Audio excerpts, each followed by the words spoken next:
Hey, so I'm going to talk about Asian representation because I'm partially Asian. I'm racialized as Asian, and Asian representation is something that has some importance in my life. I mean, it's not as important as maybe like the mainstream media wants to purport. And I think we all know that it takes more than representation to really stand up for a group that is marginalized. But it has a role. The more that people are exposed to people of a certain background, the more that they have an opportunity to humanize them and understand them in different ways. And you do see that. I mean, class is something that we're going to talk about, but class is something that even the theorists will generally say is mediated by society. It's not as if class is some technical, objective reality. It's something that society deems. Why am I getting into this gobbledygook? So recently there was a show called Beef on Netflix that came out and had rave reviews, was quite popular, and starring a bunch of Asian folks. I haven't seen the show. I know very little about it. All that I know is that over the past 2 weeks or so, one of the actors on the show, who is not an actor by trade, he's an artist named David Choe from Los Angeles. All these people are from Los Angeles, apparently, has been coming under a lot of controversy because basically on a podcast he used to be on, he gave a detailed graphic description of him committing an act which is extremely illegal and extremely horrible. And that came out in a story that he gave where he detailed that this person, he made some insensitive comments about their race, the person that he did this act to. I won't go into so much detail about it, partially for, I guess YouTube purposes, because you never know what they'll flag and not that the video be viewed, but I'll also understand that a lot of people don't want to hear about this in so much detail, so I'll leave an article in the description about that. Chances are you've probably already heard about it. Now, this is a podcast that he has said it was often dabbling in fiction, I guess. This story he said he completely made up and that it was sort of supposed to be a humor thing. A lot of people are not sure where the humor was supposed to be, and a lot of people have read it as generally being his genuine confession to committing this heinous act, which is not his accounts, and nobody has come forward and said he did this to me, I'm the person he was talking about. So maybe we can just say that it wasn't, but regardless, it was a deeply disturbing thing to watch. And this is like the latest in a long list of things that have come up about sort of our Asian representation, our Asian representatives in Hollywood, will say, that have just sort of been ostensibly problematic for one reason or another. It just seems to be a thing that happens a lot. Obviously, there was a lot of discourse about Awkwafina when she was coming up, and especially as she gained a lot of popularity in acting, talking about how she basically made her bones in her popularity caricaturing black women as a rapper. Then you have a bunch of other Asian artists, or popular Asian media figures. David Chang, the Momofuku guy, who has been known to be a really mean person in kitchens. This is something that he's tried to sort of rehabilitate on camera, often in the sort of flagellating, self-critical, expressive, artistic way that feels kind of empty, and like a person is more so performing their journey than they are allowing themselves to be held accountable. But anyway, this is not a hit piece on anybody.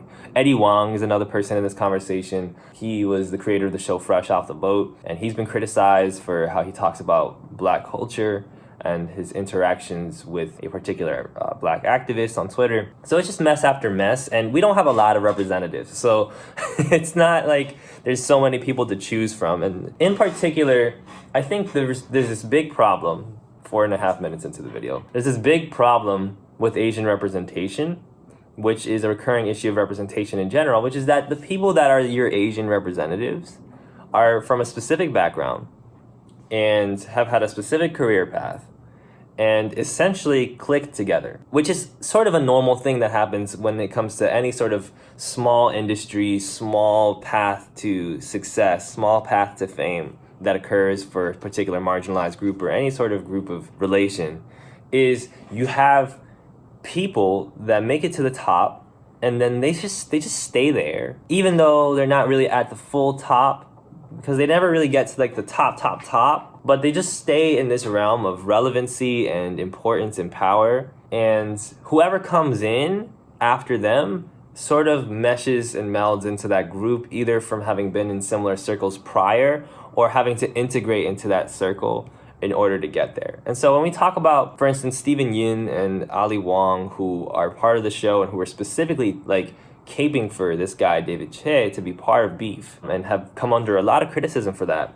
I mean, you're talking about names that I've been hearing for years and years, right? Ali Wong and Stephen Yoon are on the newer side. Somebody like Eddie Wong, somebody like David Choe. Like, David Choe has been around for a while. Folks have been around in these popular Hollywood spaces as these sort of the Asian folks. And they've built their little teams. Bobby Lee was brought up in this conversation. I think Bobby Lee was going to be originally a part of the show, and he's had his own fucking problems. And it's just, you think to yourself a couple of things that I'm sure I have to think in my mind, like, other people must be wondering. For one, like, what the hell's going on? Why do all the Asian people suck, right? Like, that's just, and this is just talking about East Asians, but there's been problems with South Asian representatives as well. The person who played Kelly Kapoor in The Office, who recently had the Velma show, I'm forgetting her name off the top of my head.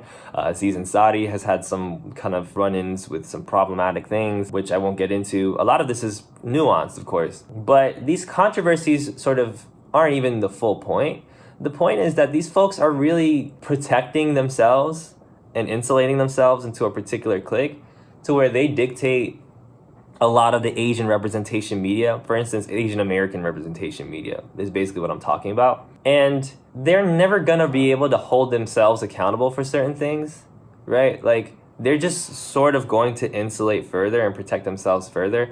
And there's no process through which they can allow themselves to be replaced. There's no process through which they can sort of open up to new horizons and allow different generations or people from very different walks of life to take the forefront. They're sort of cementing themselves as like, we are the folks, like, this is it. And then they're telling sort of the same stories over and over again. I haven't watched Beef. I don't watch a lot of these shows. But a lot of it is still coming from this, like, we're going to talk about working class Asian American stuff that we experienced, right? But we were also like these middle class, sometimes middle upper class folks, which is part of why we got the opportunity to be artists in the first place. And we're gonna sort of delve into some stereotypes while being quite insensitive towards other groups, oftentimes quite like sort of, if not insensitive, then ignorant to the struggles of people from different groups. We're gonna talk about things in a very normative way. We're not gonna bring like trans people on board. We're not gonna bring people from different, radical persuasions on board. We're usually gonna talk about, the everyday Asian American, quote unquote, that drinks boba and has a hard time because everybody thinks that they're soft and da-da-da. And you hear the story over and over again, and even when it's beautifully told, and even when the media is often great, you get this sense like, is this the only message we have to communicate about Asian America? And the answer is, of course it is, because it's the same people telling the stories. It's the same people that are involved. And it's not to say that I think they're all terrible people, or I think none of them deserve to have a platform, etc., etc. It's not even also just to say we need diversity in those spaces. Like, sure, yeah, we need more people from different walks of life, etc., etc., if we're talking about this sort of messy thing of representation in the first place. But the problem is that there's a real big class thing going on there. Don't you see it? Like, there's a class thing, because you have the Asian American entertainer class, and they cement themselves in a certain way, and they sort of gatekeep that space, and they're allowed to do so because it presents images and vibes of Asian America that are very convenient for the system to continue operating as such. Like, they're not going to be the ones to tell you about anything deeper than just like, somebody called me names, somebody said my food stinks at school. Like, they're not really in the business of telling you about what happens to elderly Asian folks and how often they're abused by society and hate crimes. And they're not interested in talking about, like, delving into like the diasporic history of the United States with Asian America. They're not going to be there to tell, and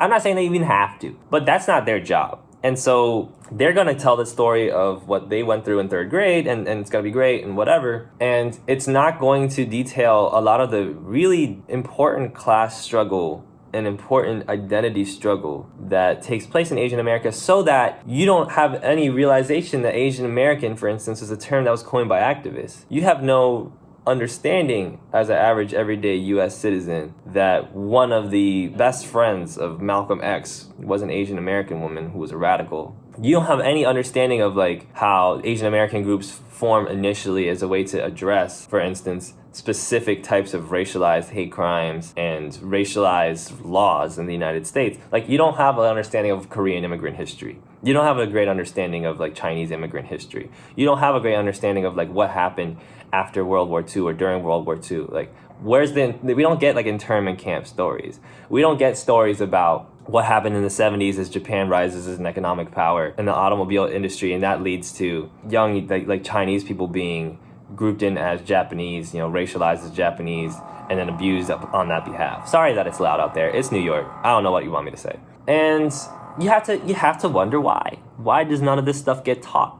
This seems to be something that I come back to a lot. Maybe it's because I have an interest in education and things like that. But I think there's obviously, for one, a step to where representation from Hollywood is never going to be enough.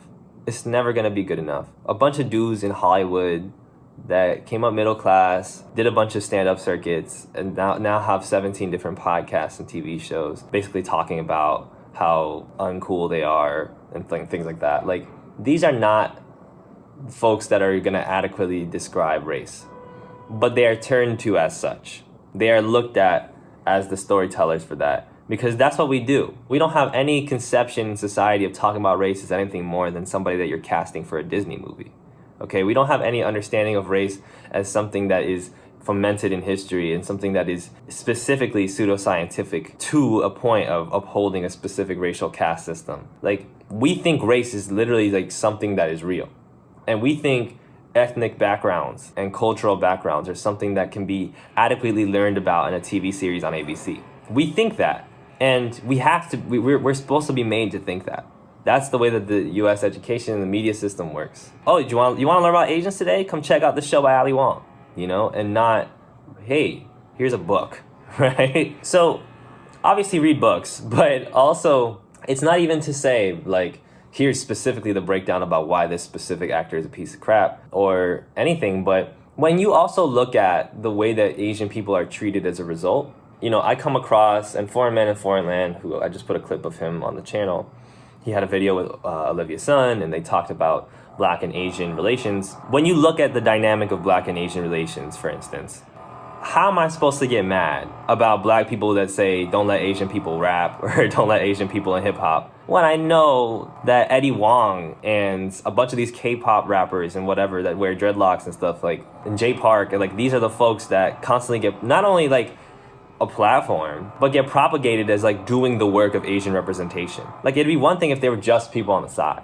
Like, it would be one thing if they were just that one dude from LA who's like Asian, like curses, or and like, not curses, obviously the curses, but like does like gang related stuff. Like, it'd be one thing if they were peripheral. It's not just that they're not peripheral. It's that they're specifically systemically made to be at the forefront, supposedly, of whatever this Asian thing is.